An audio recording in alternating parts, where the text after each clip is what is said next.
Estamos aqui para dar voz ao povo. Em defesa dos cidadãos. Pela dignidade humana. Todos temos deveres, mas também todos temos direitos. Será que existe justiça? Isto é o povo a falar.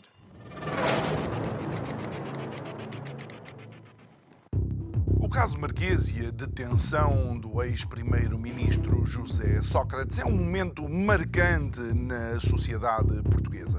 Obviamente pela dimensão da figura em questão, mas também porque 10 anos depois ainda estamos todos à espera que se inicie o julgamento deste caso. Boa noite, meu nome é João Nuno Pinto e isto é o Povo a Falar. Estou consigo de segunda à sexta-feira, neste mesmo horário, emissão em simultâneo, Curiacos TV e Rádio Vida em 97.1. Mas voltemos então ao caso Marquês. É porque há alguns avanços nesta data, aliás, perto da data em que se comemoraram os 10 anos de detenção de José Sócrates. Um desses avanços é que o Conselho Superior da Magistratura decidiu então criar um grupo de trabalho especial para articular e tornar mais célere e agilizar e verificar todo o processo do caso Marquês. É incrível porque José Sócrates arrisca-se a ser o gatilho de uma coisa que nós queremos na justiça há muito tempo, que é uma justiça mais célere. Imagine José Sócrates, o momento zero para iniciar um processo de transformação da nossa justiça.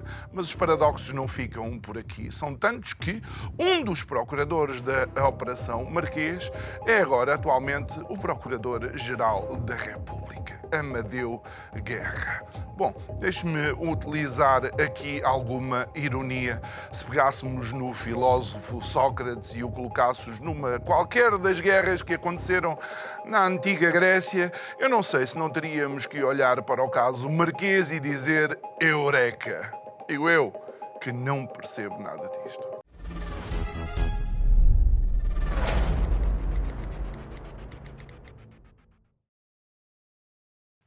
O nosso convidado de hoje é o João de Sousa, consultor forense e CEO da empresa É Por Si.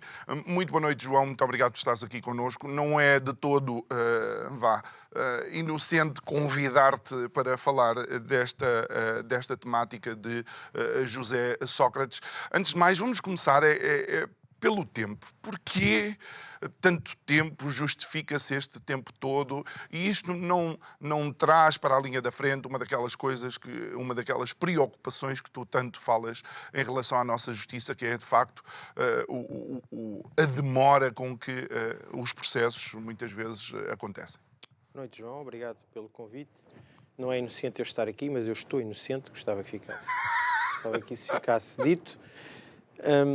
A demora que foi grande também no caso do Sr. Américo, a demora foi grande também no caso do Sr. Paulo, a demora em saberem as suas condenações ou as suas absolvições. Noutros casos, o Sr. Luís e o Sr. Mário foi muito rápido. Sabes quem são? Ninguém sabe.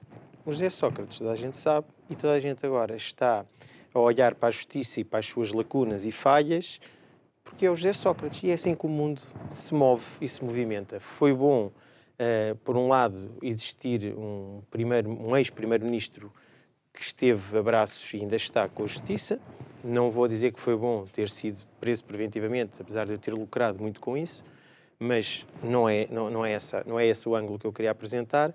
Mas é bom para que as pessoas percebam e se inteirem e se consciencializem de que a justiça em Portugal, que deveria ser um dos pilares fundamentais da nossa sociedade, é aquele que está mais podre e carcomido. Olha, João, numa entrevista recente que José Sócrates dá à CNN, na celebração dos 10 anos da detenção... Celebração. Dos 10 anos da detenção, de alguma forma José Sócrates não mudou. Se nós olharmos para a forma como ele responde, se olharmos depois e mais à frente vamos ver algumas das inverdades que ele diz, isto demonstra que José Sócrates tem algum traço psicológico, alguma característica que permite que ele diga a mentira sequer sem dar sinais de que está a mentir. Autopsicografia. Fernando Pessoa, o poeta é um fingidor, finge tão completamente que chega a fingir que é a dor que deveras sente. O nosso Pessoa falou sobre os poetas, sobre aquilo que era a poesia, mas nós podemos falar de perturbação narcísica da personalidade. E o José Sócrates, que eu tive o privilégio, porque foi mesmo um privilégio, e eu tenho esta tendência para transformar as coisas muito mais da minha vida em coisas boas, ou que tenha lucro. Nelson Mandela, lembrei-me de Mandela, porque Sócrates, a certa altura, o José Sócrates queria se comparar ao Nelson Mandela, era o Mandela português. E o Mandela dizia que eu nunca perco, ou ganho, ou aprendo.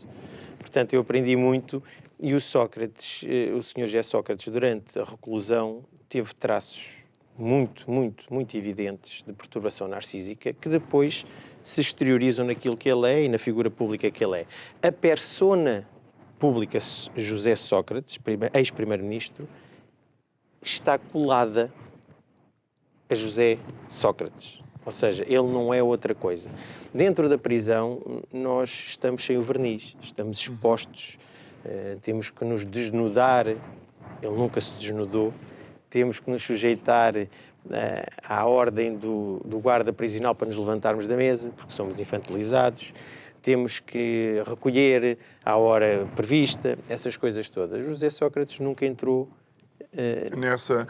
há um episódio, João, tu escrevias no teu blog dos dois lados das grades, para além de teres uma colaboração com o Correio da Manhã, em que enviavas artigos sobre o que era estar detido junto a José Sócrates.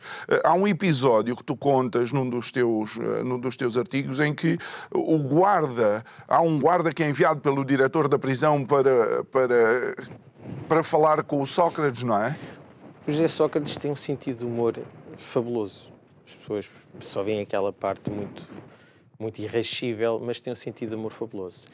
E é um flaneur, parece que está a pairar sobre as coisas. É a persona dele, mas a persona que está intrinsecamente na sua genética. E um dia o chefe dos guardas, que é a segunda autoridade máxima dentro do estacionamento prisional, pediu para falar com ele. Ele estava a treinar, estava no seu treino diário. Estava a correr e chamaram-no e ele ficou estava até a fazer um bom treino, ficou muito chateado e o chefe dos guardas disse: eu precisava falar com o senhor, dirija-se ali dentro, que era onde estava o gabinete do chefe dos guardas, e ele chegou lá e disse à frente de toda a população: mas eu tenho que o ouvir. E o senhor calhou responder mal e disse: não tem que me ouvir. E ele virou as costas e foi-se embora. Portanto, isto depois, junto da população, aos primeiros dias era um espetáculo, porque toda a gente ali era muito subserviente, não é? E chegava ao José Sócrates, que estava a ir contra aquela figura da autoridade e contra aquela opressão que existia na prisão. E João, de alguma forma, nessa fase inicial, quando o José Sócrates chega à prisão, a população prisional ficou surpreendida ou achava que ele podia trazer alguns benefícios? Ele trouxe benefícios indiretamente. Eu recordo na altura, quando ele entrou, eu estava lá com o Dr. Manuel Paulos, que era o diretor do CEF. E está a dar na televisão, o Manuel Paulos estava na minha cela, estava por baixo no beliche, estava bastante sedado, que era para aguentar aquilo que estava a passar. E eu até disse: olha, acordei-o, o José Sócrates foi preso. E ele até lançou um impropério e disse: agora é que está tudo perdido. Eu disse: não, tenha calma, isto é um primeiro-ministro. E ele disse: não é por causa disso, é que agora o Carlos Alexandre nunca mais despacha o meu processo. Portanto, na prisão há sempre este lado egoísta. E, entretanto, ele entra e o Manuel Paulos falou com ele logo no início, e ele veio ter comigo. Porque o Manuel Paulos terá dito: falo com aquele senhor que é assim diferenciado, tem estudos. E a primeira coisa que ele perguntou foi: você é o João de Sousa? Eu disse: sou. Tem estudos? na fila para irmos para o refeitório. Eu disse: alguns. E a partir daí foi aquilo que se conhece. para quem lia as crónicas. Muito bem. Sabes que, de alguma forma, Portugal está surpreendido com esta questão do José Sócrates. Houve acesso a algumas escutas, houve algumas transcrições que deram uma imagem de José Sócrates, mas para quem estivesse atento, e eu recordo-me também dos anos em que estiveste na Polícia Judiciária, José Sócrates é como se fosse um carro que já andava a deitar fumo pelo escape há algum tempo.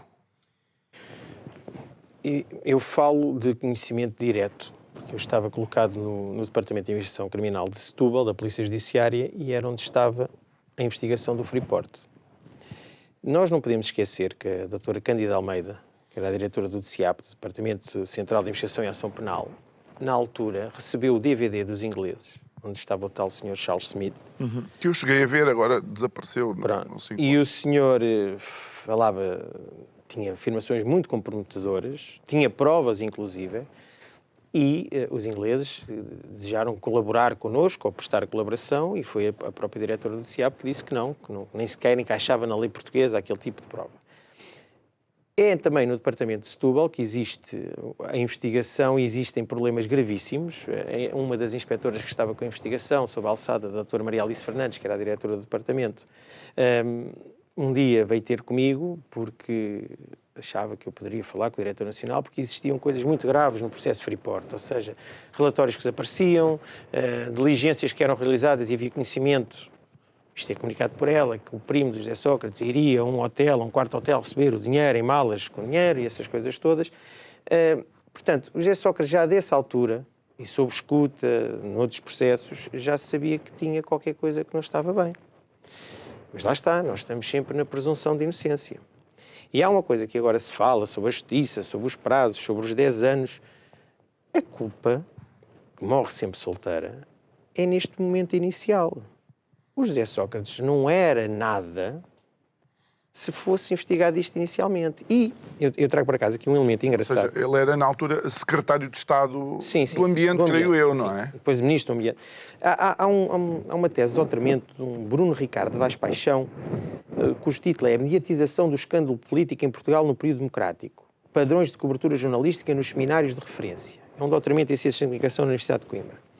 E conclui-se lá, ou diz lá, que concluiu o inquérito da Polícia Judiciária que políticos, jornalistas, inspetor da PJ e um advogado estavam envolvidos numa cabala contra o José Sócrates, que é a versão que ele agora apresenta. Ele teve agora há dias uma entrevista, no seu estilo normal e natural, onde diz que isto é tudo uma cabala, por causa da presidência, contra o PS, essas coisas todas. Claro que isto, mais uma vez, entra no padrão da perturbação narcísica da personalidade. Vou dar um exemplo muito... Eu trago isto aqui porque estes são os molequins que eu tinha, que isto está cheio de referências e de coisas que eu retirava durante o período da prisão e também dele. Que ele depois aparece, já eu estava lá. Há aquele caso do Charlie Hebdo, né? Houve aquele massacre enorme. Ele sai da cela, encontramos, nós andávamos nos corredores e ele disse: João, já viu isto? Charlie Hebdo, esta situação, isto é uma chatice. Eu disse: pois, é terrível. É terrível porque, de facto, morreram pessoas e tudo mais. E ele diz: não é isso, João, não é isso. É que eu tinha agora previsto aí uma coisa com o meu advogado e vou perder espaço e tempo de antena para poder fazer passar a minha mensagem. Okay? O autocentramento, okay? A ideia, a grandiosidade. Ainda há pouco perguntavas se ele trouxe benefícios. Trouxe indiretos. Ele tinha uma sala só com DVDs dele que entravam, porque traziam livros, disto, aquilo, outro. Nós só podíamos ter 2 livros, ele tinha tudo.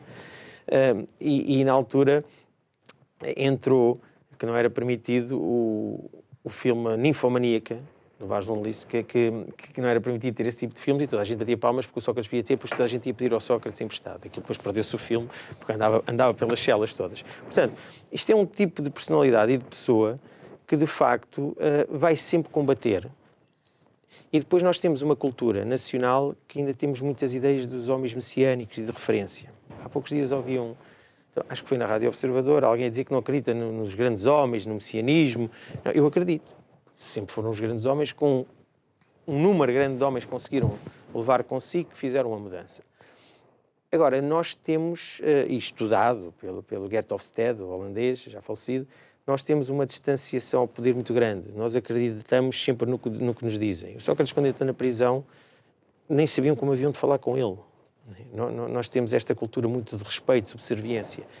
E ele, sempre com esta soberba, com esta arrogância... Consegue manter isso tudo. E até condicionar juízes, procuradores e tudo mais. Mas então, porquê é que ele diz que por ele não é por causa dele que o processo está atrasado? Quando, na realidade, há uma série de chamadas manobras dilatórias que se iniciam com a própria defesa. Eu aí queria dizer algo diferente do que toda a gente vem dizendo e dos justicialistas e daqueles que... A lei não é o José Sócrates. É o espírito e a letra da lei que permite ao José Sócrates, ou ao João Pinto, ou ao João de Sousa fazer aquilo que ele está a fazer. Não é ilegal. Nós os dois, se calhar, não sei, eu não conseguia fazer porque eu não tenho capacidade económica. Ainda ontem, uma cliente que eu tenho, a chorar, dizia-me não sei o que hei de fazer mais porque o advogado tornou-me a pedir mais 1.500 euros mais IVA e eu não consigo. Mas é Sócrates que já conseguia. O problema é que a lei permite aquilo que está a acontecer e o problema é que a justiça em Portugal é caríssima e é só para quem tem capacidade económica. Não vou dizer para os ricos e os pobres, não. É para quem tem capacidade económica. E outra coisa importante, os prazos. João, o Sócrates é entre 11, já acho que somos 11 milhões de cidadãos portugueses, mas não é é um ex-primeiro-ministro que tem um processo na justiça que nos toca a todos, enquanto país, enquanto imagem, enquanto aquilo que a gente espera que seja a justiça, as polícias, os procuradores, tudo. Portanto, tem que ser tratado de maneira diferente. Não é... O Sócrates não é... Ele dizia-me, João, você é um inspetor da PJ, mas é uma pessoa comum. Eu não sou... Não é isso. Tem que ser diferente. Ele dizia... Dizia. A grande questão é esta, João. Se eu tenho um processo desta dimensão, com um arguido, com esta capacidade de explorar a lei e as lacunas da lei, eu tenho que ter, nem que seja 24/24, como cheguei eu a estar enquanto inspetor, a trabalhar no processo. E ele diz, recusa este juiz, recusa aquele, vai para cima, vai para baixo, sejam céleres. Sejam céleres os senhores juízes que vão decidir isso, sejam céleres os senhores procuradores que têm que analisar os processos, porque não, eu aponto o dedo não é ao José Sócrates, nem sequer ao espírito e à letra da lei. É a celeridade dos magistrados que não fazem o seu trabalho de forma célere e capaz. Porque isto é uma comédia. Sim, porque há um momento em que há uma recusa, um processo desta recusa de juiz. Depois, acho que a decisão por parte da Justiça é rápida, mas na lei dá direito a mais 120 dias para a defesa analisar o novo... João, eu estive preso preventivamente 3 anos e meio. Esgotei. E há um momento em que está a esgotar. Porque a investigação acabou, mas há que manter o indivíduo preso. E eu recorri. E aquilo, o nosso recurso entra numa sexta-feira. E olhámos para o calendário e dissemos, segunda-feira eu tenho que estar, vai haver um habeas corpus, porque eles, o que é que isto acontece? Demora um mês a ir para cima, depois vai para baixo, depois isto, aquilo, outro. Decidiram, manuscrito no processo, com um despacho feito no sábado, às 16 horas da tarde. E eu na segunda-feira continuei preso. Não me venham contar, desculpa lá o termo, lérias, porque isto são lérias. Os senhores magistrados sentem-se, trabalhem mais horinhas, estejam muito mais tempo e vejam que isto é um caso que envergonha toda a gente. Agora, o que é que eles encontraram? O animal feroz, o indivíduo que consegue as manobras dilatórias todas, o indivíduo que tem 2 advogados ou 1 advogado, mas ainda tem mais uma equipa por trás. A lei permite isso tudo. O que é... Eu ouço, por exemplo, o Luís Rosa no Observador, os prazos, manobras dilatórias e não sei o quê. O juiz decida. E não é um programa de televisão. O juiz decida. Manobra, não gosto deste juiz. Sim, senhor. Não dá. Vamos embora para a frente. E depois tem mecanismos até para os 120 ou 200 dias ou o que for. Acaba. Porque 120 em 120 já estava decidido. Porque se fores tu ou eu a entrar com os recursos, que até posso ter um excelente advogado, mas não tenho o peso mediático, nem a capacidade do José Sócrates de fazer manifestações à porta da prisão, como ele fazia, que ele chegou-me a dizer uma vez, João, preciso da sua ajuda, diga, qual é o melhor sítio aqui para se fazer uma manifestação? Eu disse, José, eu como você, venho dentro do carro celular, não vejo nada, só vejo assim umas gradezinhas. Mas você não conhecia isso, eu por acaso não conhecia Évora, não. Mas ouça, acho que há ali uma esquina e depois ele vai para o telefone e organizou uma manifestação espontânea que foi organizada dentro da prisão para fora com as pessoas que o estavam a ajudar. É crime. Não é, eticamente, é desprezível. Que é isso que eu digo. E sempre disse e escrevi ao longo do tempo, quando estava lá dentro. Eu não estou a falar da culpabilidade do José Sócrates no caso Marquês e até no caso Freeport, apesar de saber tudo o que sei. Agora, ética e moralmente é falível.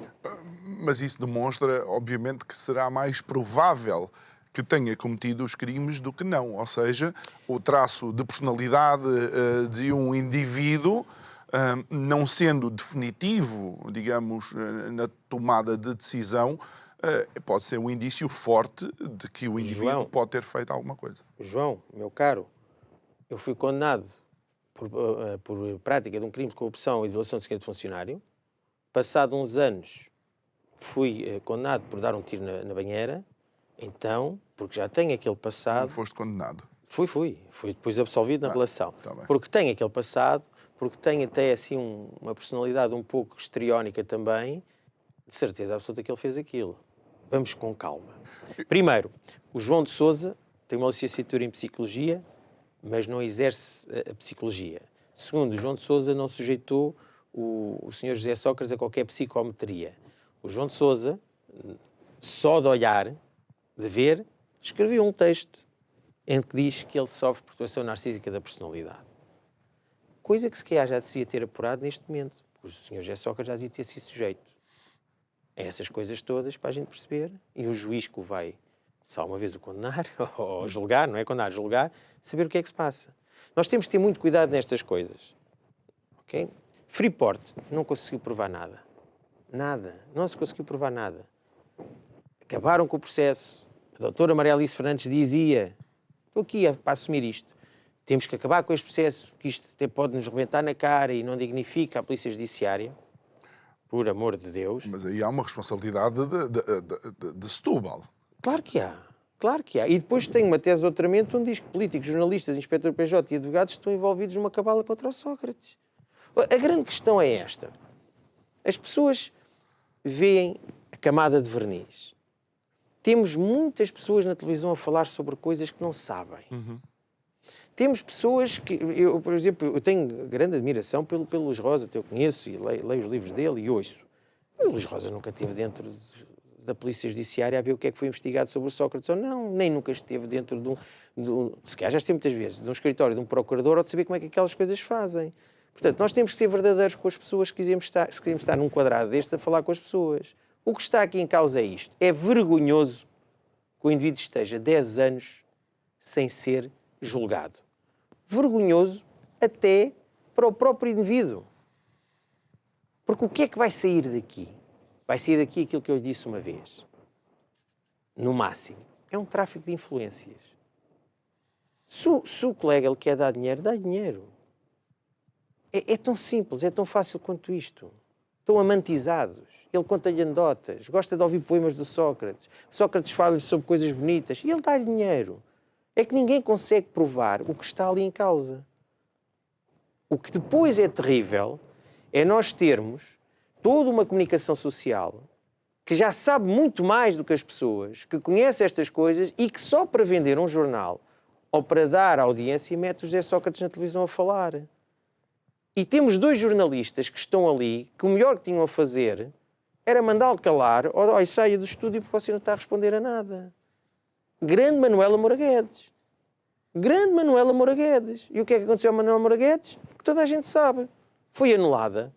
Achas que, de alguma forma, essa influência escondida que José Sócrates tem é o que faz com que não se pegue, e desculpa a expressão, o touro, de facto, pelos cornos? A influência que o José Sócrates tem são as pessoas que estavam sob a esfera dele, que depois subiram aos mais altos cargos deste país, que depois disseram que era a verdade dele e que era a verdade do próprio Sócrates, que estiveram todos sob a alçada dele, que sabiam todos o que se passava, que conheciam com toda a certeza as coisas que estavam lá.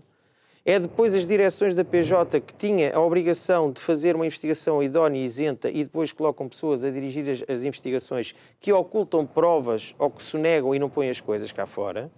E depois temos este bailinho da Madeira, este bailarico que também alimenta as televisões. Porque as pessoas, eles escreveram um artigo no jornal, toda a gente vai ler. Ele se aparecer a falar, toda a gente vai ler. Já é quase uma figura da comédia da arte. Né? Nós gostamos de ver aquilo porque ele agora vai gritar com o outro e agora vai dizer que e desculpe. E depois o Ricardo Araújo ainda faz um programa sobre aquilo. Isto tudo não vai ajudar-nos em nada. E uma coisa que eu gostava de chamar a atenção às pessoas. Ele teve maioria absoluta. Eu não votei nele. Mas muita gente votou nele. Quando já se ouvia algumas... É incrível isto. Ele teve maioria absoluta. Ele andou a fazer o que quis, às vezes que quis, a nomear quem quis, e nós estamos no mesmo lodo, nesta altura, passados 10 anos. Ainda bem que já vamos desenvolvendo uma amizade, porque isto também me permite... eu não gosto muito de entrar em contrapé com quem estou a falar. Gosto de ouvir e depois desenvolver também a conversa. Mas, por exemplo, eu sei que um traço psicológico não é um crime, ok? Mas se eu fosse inspetor da PJ e conhecesse aquilo que tu tens dito aqui e acrescentasse, por exemplo, quando escreveu um livro, deu instruções para que fossem comprados milhares de livros para que o livro estivesse no ranking dos best-sellers. Isto dá-me ou não me dá, de facto, alguma informação para que eu possa começar a pintar um quadro sobre a possibilidade ou não de determinados comportamentos e determinadas... Confiança no mundo. Prefácio de Lula da Silva. Nós estamos no corredor a andar e eu digo, se depois assina meio o livro, não sei, sim, com certeza, não me ofereceu. Tive que o comprar, ele também não tinha hipótese de dar o livro. Dedicatório para o João de Sousa, que me ajudou a passar o inferno da prisão. Estamos a falar sobre o livro e ele diz, o Lula não escreveu isto, foi alguém que escreveu por ele.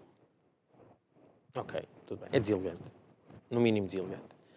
Entretanto, eu lia muito, foi até lá um repórter, um jornalista da Visão, Fernando Esteves, depois escreve um livro sobre o José Sócrates, Cercados, 2 livros em que eu também colaborei, quer dizer, ele falou comigo, tem lá um capítulo sobre o João de Sousa, e eu estou a ler Tocqueville.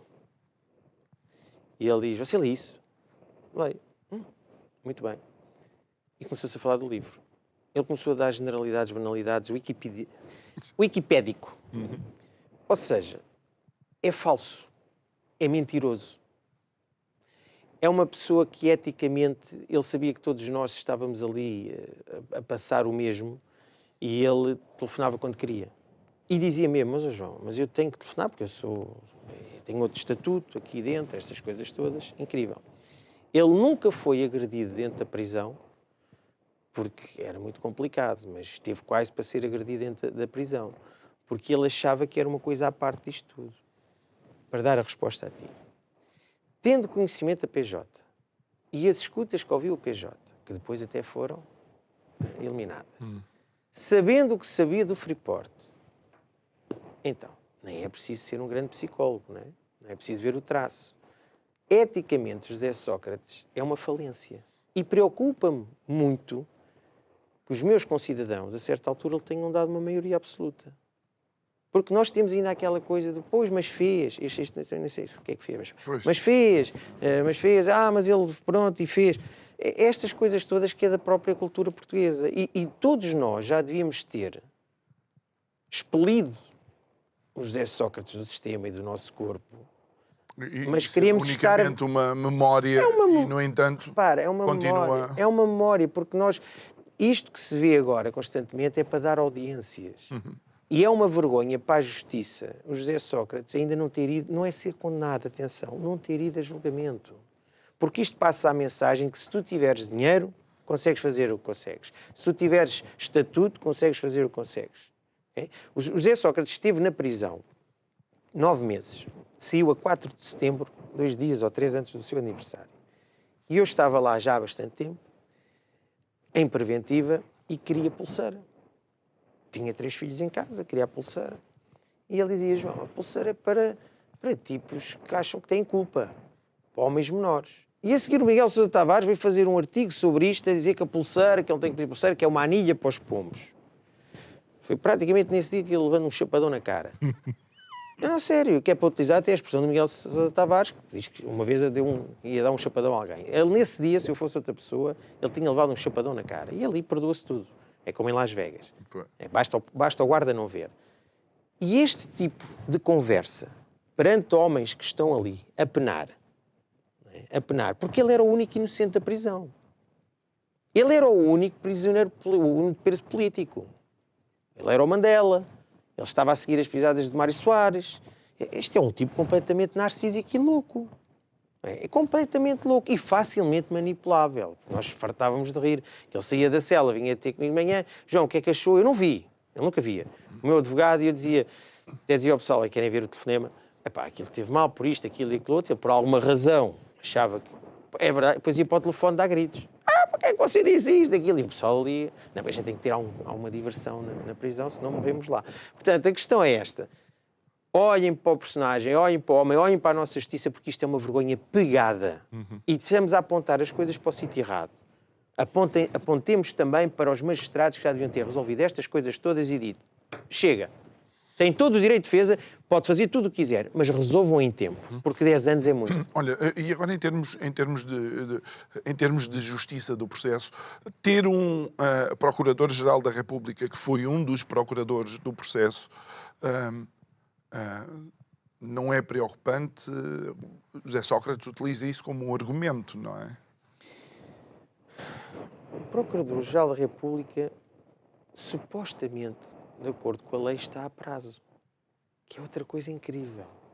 Porquê é que vão fazer isso? Eu não estou a pôr em causa a idoneidade, a capacidade do Dr. Amadeu Guerra, mas a questão é esta. Mas porquê fazer isto? Porquê dar o flanco?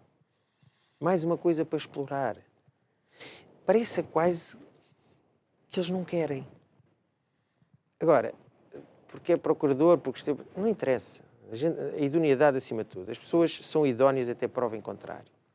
Agora, assim que se prova o contrário, acaba tudo. Mas, porquê estar a fazer mais uma fraqueza em alguém que tem que estar solidamente, quando se sabe-se pela lei que o indivíduo daqui a uns meses, ou nem tem um prazo bem consciente, bem presente, pode depois ter problemas graves com isso. Agora, não vou pôr em causa, nem se pode pôr em causa a idoneidade das pessoas, porque e o José Sócrates põe tudo isso em causa, que é o seu direito. Atenção, ele pode pôr tudo em causa.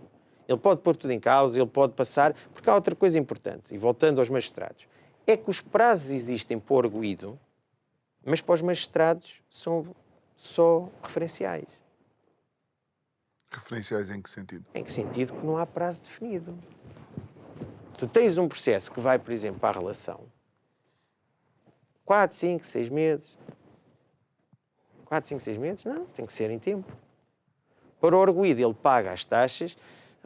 Está-se a fazer uma exploração do caso José Sócrates e do personagem José Sócrates, que é muito falível, que é tudo aquilo que nós sabemos, que eu sei então, porque pessoalmente vi muita coisa e ouvi muita coisa, mas vejam o outro lado, porque nós não podemos exigir a um dos lados só. Tem que haver equidistância destas coisas. Mas isso significa que José Sócrates, para ti, também é um personagem paradoxal, que se por um lado tu o conheces e bem, e tiveste acesso, inclusive, a dados das investigações que estavam a ser feitas sobre ele, por outro lado, entendes que aquilo que ele está a fazer ou que está a acontecer é um sintoma não do Sócrates, mas do que está mal na justiça.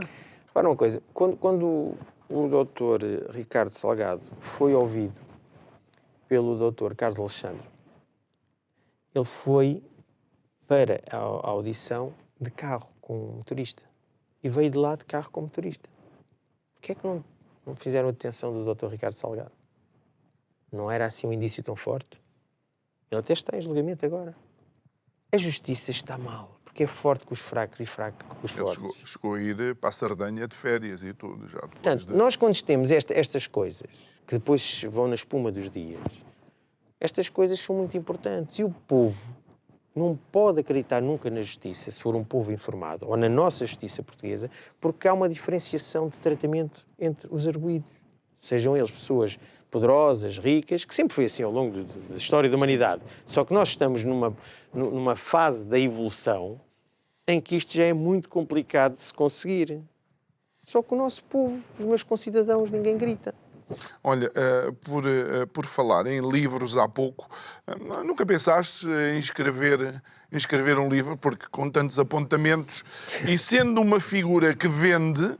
A questão é esta. Há um livro que saiu agora há dias, que é Só neste País, Grandes Histórias da Pequena Política, Filipe Santos Costa e Liliana Valente. É um livro que fala sobre várias questões políticas, Cavaco, e fala de Sócrates. O capítulo do Sócrates é o engenheiro da cela 44.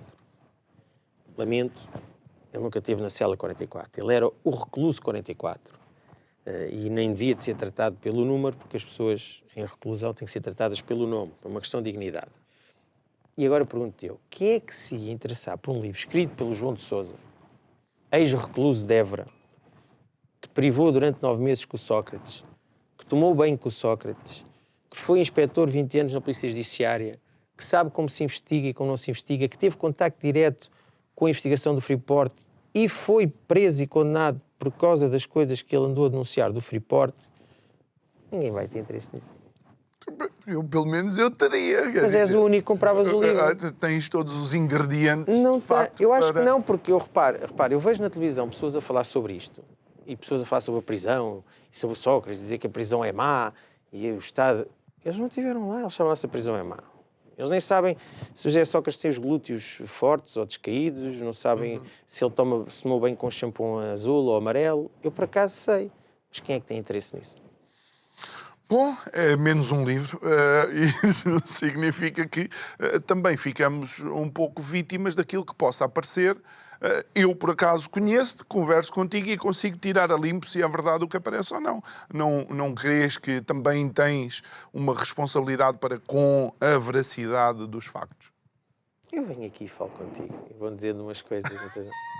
Olha, e por falares comigo, eu recordo um episódio, e voltamos aos traços psicológicos de José Sócrates, em que acho que ele queria reservar um determinado quarto de um determinado hotel e não era possível, e conseguiu pôr o staff dele todo em alvoroço por algo que, obviamente, não era nenhuma mudança estrutural para o nosso país. São as tais questões idiosincráticas, os tais traços de narcisismo, de flutuação narcísica da personalidade, que ele tinha muitos enquanto estivemos lá dentro. Isso tem a ver com o poder e com a capacidade dele fazer ou não fazer uma coisa que é banal. Mas lá dentro, em Ébola, como nós chamávamos, que aquilo nem era Évora, era Ébola, tão mal que era, o verniz caiu todo. E ele tinha traços muito, muito, muito pronunciados desse narcisismo. No tratamento com as pessoas, no tratamento com os guardas, que chegava ao ponto de serem cómicos, de nós, às vezes, e eu até com ele, a rir profundamente, porque ele não obedecia a nada. Quase um rei vai nu.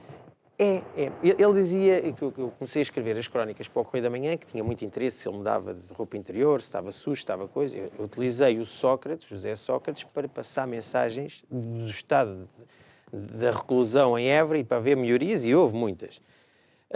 Mas ele tem episódios incríveis, e ele depois dizia que eu era o valet de chambre, que era o moço do quarto, porque eu estava com ele e escrevia sobre ele.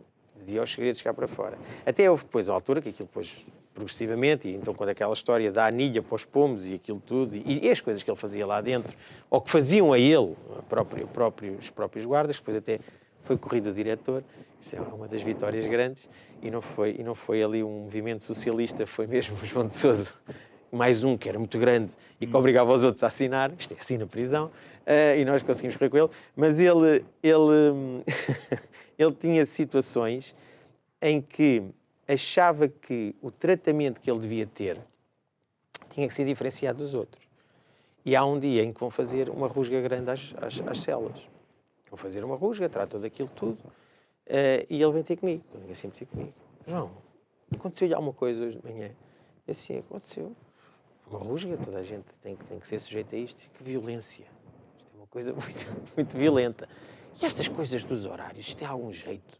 E não entrar os livros, isto é uma coisa incrível. E eu falei com o meu staff, com as pessoas que me escreviam, passavam os textos a limpo, e disse, arranjem, por favor, o decreto-lei com estas alterações todas. E chamei, José, vamos aqui falar um bocadinho. Está aqui, pois isto são indivíduos que não valem nada, assim aqui, nunca passaram, o Mário Soares esteve não sei o quê, a luta, o Mandela. Eu digo, veja lá aí, no final, quem é que assinou? Não me digas. E ele olha e diz, José Pinto, João, você também não pode sacar a responsabilidade de tudo, que eu também não via tudo o que assinava. Portanto, isto era, no meio daquela desgraça, era de chorar a rir. E ele depois, naquilo tudo, porque eu tive um jornalista que foi lá, até veio um jornalista do Brasil, da revista Veja, eu tive um jornalista que esteve lá e que dizia, ele é uma pessoa muito inteligente, não é, politicamente, e já viu aí quem é que manda dentro da prisão e que controla aquilo tudo. Não. Ele nem ligava a nada disso. E há uma coisa fabulosa, os corredores da prisão eram em L e eram como mosaicos. E um dia estamos a conversar e eu digo a ele, você está enervado. Ele disse, não estou nada, eu controlo estas coisas, eu não posso ir com esta passividade. Eu digo, você sabe o que é o idiomotor? O idiomotor é o seguinte, você começa a ter movimentos ou comportamentos do seu próprio corpo motivado por aquilo que está condicionado no seu cérebro. E você, quando está irritado, repare nos azulejos. Você dá a passada e ocupa 3 azulejos, dá 2. Então, às vezes, ele enervava-se com as coisas, começava a andar e eu aparecia. Ele olhava para mim, olhava para os azulejos e dizia é só um. Portanto, é um personagem. Nós podemos rir com isso tudo. Sim, mas tu num dos textos considera-lo como Napoleão em Santa Helena, não é? Não, sim, considero para fazer a comparação, mas o Napoleão, apesar de ser mais baixo que ele, é de uma dimensão enorme. O José Sócrates vai ficar na história, uma maioria absoluta, isto, aquilo, outro, mas... Tu contas alguns episódios, inclusive, que outros reclusos chegavam-se ao pé dele e ele, ao homem, deixe-me. Mas isso também, obviamente, fazia parte daquilo que era, e desculpa a expressão, aquilo era como se fosse a mulher de barbas, não é? No circo. Aquilo foi um choque. Foi um choque brutal. Ele entra, fica tudo. E depois, na prisão, sobrevive-se. E depois há indivíduos que não têm espinha dorsal e mais. Eu dizia, a gente falava, ele dizia, João, isto aqui é o pior da sociedade. E isto, somos? E ele disse, não, somos não. Somos não, você não é. Então não sou o quê? Eu tenho aqui mais tempo do que você, ainda vou ficar mais tempo. Nós temos que ter noção do que somos. Nós estamos aqui mesmo no final da linha. E depois havia indivíduos que lhe traziam bolinhos, que traziam isto, aquilo e aquilo outro. E ele, pronto, que é uma pessoa diferente, mas teve lá outras pessoas, esteve lá um procurador, esteve lá o diretor do CEF, estiveram lá um coordenador da PJ, mais o inspetor-chefe, só que aquilo era ele. É o José Sócrates. E é uma pessoa que está convictamente crente, lá está. É um poeta, é um fingidor que finge tão completamente, não é? Nós ouvimos-lo a falar e fizemos uma análise da sua não verbal e tudo mais. Ele está convicto até à última do que está a dizer. Sim, porque na própria entrevista ele consegue dizer coisas que rapidamente são desmontadas. O José Sócrates, ao princípio, quando começou, o primeiro-ministro e tudo mais, era extremamente agressivo, não verbalmente, no Parlamento. E ele falava e apontava o dedo. A certa altura começou a falar. E tem uma muleta que o Ricardo Araújo explorou, que é o desculpe.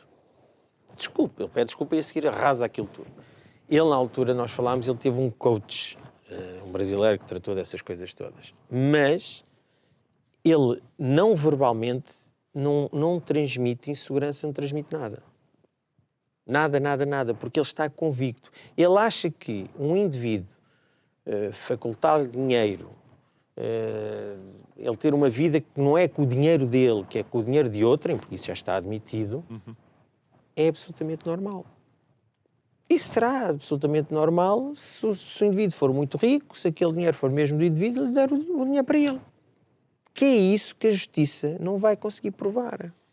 É que a justiça não vai conseguir provar que o dinheiro que o amigo lhe deu provém de situações facilitadas ou não pelo próprio José Sócrates. Ou seja, mesmo que, por exemplo, em algumas das escutas, nós ouçamos José Sócrates a falar com Carlos Silva, sobre o apartamento e as obras no apartamento em Paris, que são feitas com o dinheiro, o apartamento que é... Não tens hipótese. Como se fosse ele o dono daquilo e a mandar acelerar e já viu e não sei. Não tens hipótese. Não tens hipótese. Se formos fazer as coisas racionalmente e não formos fazer as coisas como se faz na justiça portuguesa, não existe hipótese. Porque eu sou teu amigo, tu tens dinheiro, montas-me um apartamento em Paris, cui bono. O que é que tu lucras com isso? Influência, gostas do meu nariz, gostas de ler o Pinóquio, não sei, qualquer coisa. Agora, de onde é que veio o dinheiro do amigo? É que nunca foram fazer isso. E não têm isso. E por isso é que mas não houve algumas condenações para administradores do Grupo Lena? Então, e o que é que isso chegou isso ao Sócrates? A questão é essa. Tu não te esqueças que o crime de corrupção é dos mais difíceis de provar. À exceção do meu, que é para vantagem para terminar o futuro, ainda estou para perceber. Mas aqui ia acontecer. Não, ia acontecer no futuro. É muito difícil. E aí é que está o erro brutal. E ele depois aproveita-se disso porque também é verdade. Ele é arrasado, política e publicamente, com estas coisas. Porque ele já morreu. Ele acha que não, mas ele já morreu para a política. Ele não vai conseguir fazer nada. E a última pasada foi dada pelo António Costa. Portanto, ele acredita piamente que está inocente e que aquilo é tudo fácil de fazer e tudo mais. E depois temos a justiça que não vai conseguir provar o contrário.